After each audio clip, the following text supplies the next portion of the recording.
భాగ్యరాజ గారు, భారతిరాజ గారి శిష్యులు భాగ్యరాజ గారి దగ్గర చిన్ని కృష్ణ గారి శిష్యరికం చేశారు. అద్భుతమైన సినిమాలకు మీరు భాగ్యరాజ గారితో కలిసి పనిచేశారు. భాగ్యరాజ గారి ప్రస్తావన వచ్చినప్పుడల్లా మీరు అసలు ఆనంద తాండవం చేస్తారు.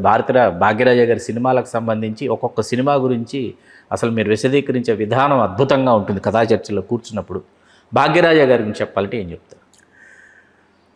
భాగ్యరాజ గారు కూడా బై ప్రొడక్ట్ ఆఫ్ భారతిరాజ గారు. బై ప్రొడక్ట్ అంటే మనం పుట్టాలని ఆశించాం కదా. అవును, ఆయన ఉన్నప్పుడే ఇంకొక భాగ్యరాజ గారు పుట్టేశారు. ఎందుకంటే ఆయన కూడా కంటెంట్ని, కాన్ఫ్లిక్ట్ని చాలా ప్రేమిస్తాడు. ఆయన వెంచుకున్నటువంటి సోలు చాలా చాలా వెరీ వెరీ స్ట్రాంగ్గా ఉంటుంది అనమాట. ఆయన అన్నిటికంటే నాకు నచ్చిన సినిమా, ఆయన టోటల్ దీంట్లో యంగ్ చిన్న రాసాయి. చిన్నరాజా గారు తెలుగులో 70, మళ్ళీ వెంకటేష్ గారు చేస్తే హిట్. ఏంటి సౌత్ ఇండియాలో ఉన్నటువంటి అన్ని రాష్ట్రాల్లో భాగ్యరాజ గారి సినిమా హిట్.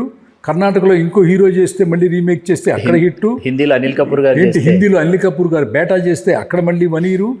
నేను భాగ్యరాజ గారి దగ్గర పనిచేస్తున్నప్పుడు బాంబే ఇండస్ట్రీ మొత్తం గోవింద, అనిల్ కపూరు, బోనీ కపూర్ గారు వీళ్ళందరూ ఆ యొక్క కాటేజీలు ఉండేవన్నమాట. ఆ కాటేజీ బయట 77 కాటేజీ బయట అందరూ ఉండేవాళ్ళు. అక్కడ కోసం వెయిట్ చేస్తూ ఏం రాస్తున్నారు, మాకు కావాలి రీమేక్, మాకు కావాలి రీమేక్, మాకు కావాలి రీమేక్. బీజేపీ ఇక్కడ మన పామురో కాటేజీలో అనమాట. ఆయన వెళితే కోయంబత్తూరు తోటకి వెళ్తాడు. బీజేపీలో మేము ఎప్పుడు కూర్చోలేదు. కోయంబత్తూరు తోటలో చాలాసార్లు కూర్చున్నాం స్టోరీ డిస్కషన్స్లో. అట్లా ఆయన చేసినటువంటి మెరాకిల్స్ ఒకటా రెండా, ఒక చిన్న ఉదాహరణ చెప్తాను. చెప్పండి. ఆయన స్క్రిప్ట్ రైటింగ్లో, ఆయన వెటకారంలో ఆయన తీసుకునేది. యంగ చిన్న రాజాలో పిన్న తల్లి, సవతి తల్లి మంచిది కాదు, చెడ్డది, బోగు, కొడుకును బాగా చూడుతూ ఇది చెప్పాడు. అంతకు ముందానే ముడిచ్చని ఒకటి రాశారు. అక్కడ కూడా ఒక సవతి తల్లి ఉంటుంది. భాగ్యరాజ గారికి భార్య చచ్చిపోయి ఉంటుంది, చిన్న పిల్లోడు ఉంటారంట. సవతి తల్లి దేవత, సవతి తల్లి దైవం అని చెప్పగలడు. సవతి తల్లి దుర్మార్గురాలు అని కూడా చెప్పగలడు. ఆయనే చెప్పగలడు. ఇంకెవరు చెప్పలేరు. ముందానే ముడిచి తెలుగులో వద్దంటే పెళ్ళిన ఆయన. ముందానే ముడిచి మూడు ముళ్ళు వచ్చి చంద్రమోహన్ గారితో రీమేక్ చేశారు. తెలుగులో డబ్బింగ్ వద్దంటే పెళ్ళి ఆయనదే, భాగ్యరాజ గారు. మూడు ముళ్ళు. అవును, అదే. ఇట్లా ఆయన ఒక అంశాన్ని తీసుకొని మంచి చెప్పగలడు, చెడు చెప్పగలడు. అంత గొప్ప రచయిత. అసలు కంటిన్యూస్గా 18 films super duper hit, all లాంగ్వేజ్లో రీమేక్ అయినటువంటి ఏకైక రచయిత, దర్శకుడు, నటుడు మా గురువు గారు భాగ్యరాజ గారు. సార్, మీ పరిచయమే నా జీవితాన్ని యూటర్న్ చేసింది సార్. మీరు లేకపోతే ఈ చిన్ని కృష్ణ అనేవాడు లేడు.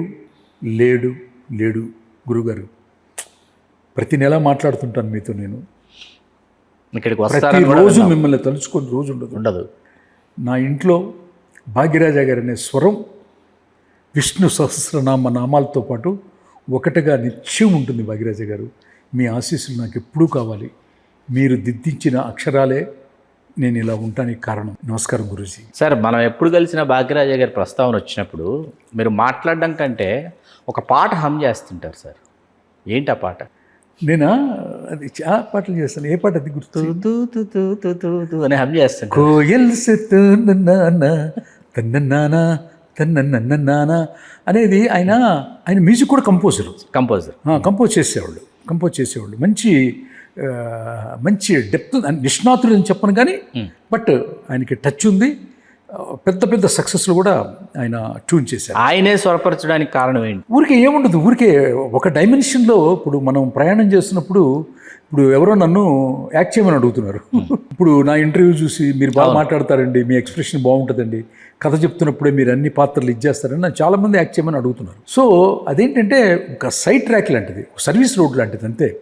దాంట్లో కూడా నేను చేయగలను అని నిరూపించుకోవడానికి తప్ప నిష్ణాతుని అనిపించుకోవడానికి మాత్రం ఆయన చేయలేదు. అంటే ఇళయరాజా గారికి ఆయనకి భేదాలు వచ్చాయని ఏం లేదు, అట్లాంటిది ఏం లేదు. కానీ ఈ పాట మాత్రం, అసలు ఈ పాట ఎవరు వచ్చినా ఆయన వినిపించేవారంట. ఆ సంఘటనలు చాలా బాగా చెప్తారు. అవును. ఓకే, అది ఇళయరాజా గారికి ఆయనకి ఏమీ లేదు. ఇళయరాజా గారు ఇళయరాజా గారితో ఎవరికీ ఏముండదు. ఆయన ఎవరు? ఆయన ఒక యోగి, ఆయన ఒక జ్ఞాని.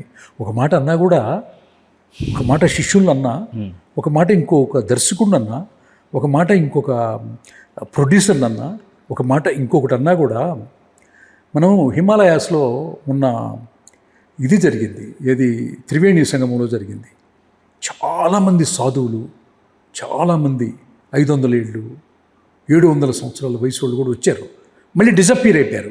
500 సంవత్సరాలు 700 సంవత్సరాలు వాళ్ళు కూడా మన వయస్సు ఉన్న వాళ్ళు వచ్చారు. వయసు ఉన్న వాళ్ళు ప్రయాగరాజ్ వచ్చి మళ్ళీ ఎక్కడికి వెళ్ళారు? వాళ్ళు ఎక్కడికి వెళ్ళారు చెప్పండి? ఫ్లైట్లో కనపడరు, బస్సుల్లో కనపడరు, కారులు ఎక్కరు. ఎక్కడికి వెళ్ళారు? అన్ని లక్షల మంది, ఎవరికి తెలియదు. అదొక మ్యాజిక్. అట్లా ఇళయరాజా గారు అనే అతను ఈ భారతదేశంలో ఉన్నటువంటి సంగీత దర్శకులు అందరూ ఒక ఎత్తైతే, ఇళయరాజా గారు మాత్రం ఒక యోగి, ఒక జ్ఞాని, ఒక తపస్సు చేసే ఒక వ్యక్తి అనమాట. మీకు ఒక్క సెకండ్లో ట్యూన్ ఇవ్వగల ఒక దైవాంత సంభూతుడు. ఆ భగవంతుడు, ఆ అమ్మవారు ఆయన రూపంలో పుట్టేసిందంతే. కొల్లూరు మూకాంబిక పుట్టేసిందంతే. ఆయన ఒక మాట అంటాడు అంటే అమ్మవారు అన్నదనుకోవాలి, అంతేగాని దాన్ని చిల్లగో పలవలుగా తీసి మాట్లాడటం వల్ల మాట్లాడిన వాళ్ళు నష్టపోతారు, కానీ అమ్మవారికి మాత్రం ఏం కాదు.